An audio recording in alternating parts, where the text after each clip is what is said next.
pa isa mga ka-SF. Line breed ng Unbelievable. Yung Unbelievable natin, both parents pala neto, ako na nag-breed. Solo. Iba talaga pag solo, ang papansin nyo mga ka-SF, buong buo. Buong buo yung kanyang dibdib. Bali, ang tatay neto, breed ko. Unbelievable.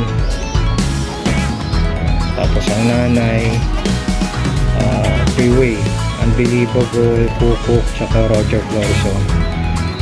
Damni 6210 ang ginamit natin dito.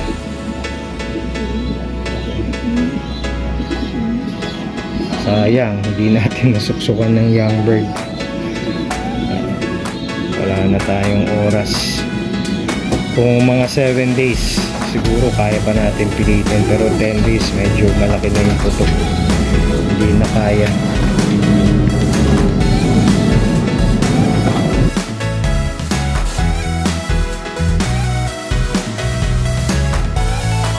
Ito naman line breeding na Berberugen Bastin, tapos may infuse na John Arden Leo Hermans sa side ng tatay. Ang nanay neto, heavy na Berberugen Bastin combination. Angat ang Berberugen, tapos may percentage din ng Bastin. Unang clutch neto nasa Guam na. Pagpadala tayo sa tropa. Okay, tapos ito yung second clutch. Bali, yung first clutch pala parehong dark form. Ang gaganda ng kulay. This time, blue check. Parehong blue check.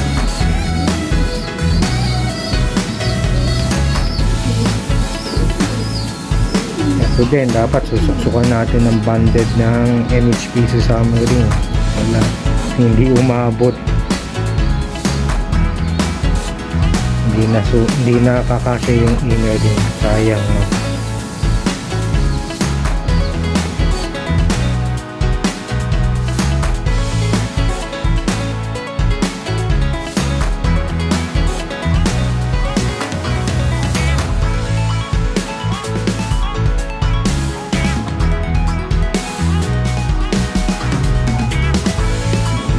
Okay mga ka-SF, mga kibon, bali line breed ng Vicente Milucci, David Chan, Luis Chu combination. Sayang, hindi ko nasuksukan. Dapat habol ko to pang summer race ng NHPC.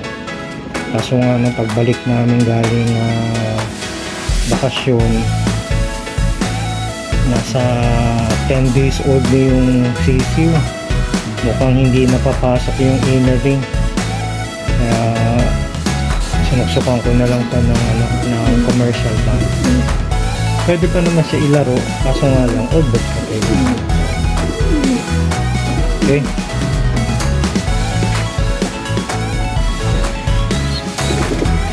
pagbalik namin bakasyon, medyo nagnimpis yung mga katawan. Buti nga nahabol ko. Isang dark check, isang parang dark check saka blue check.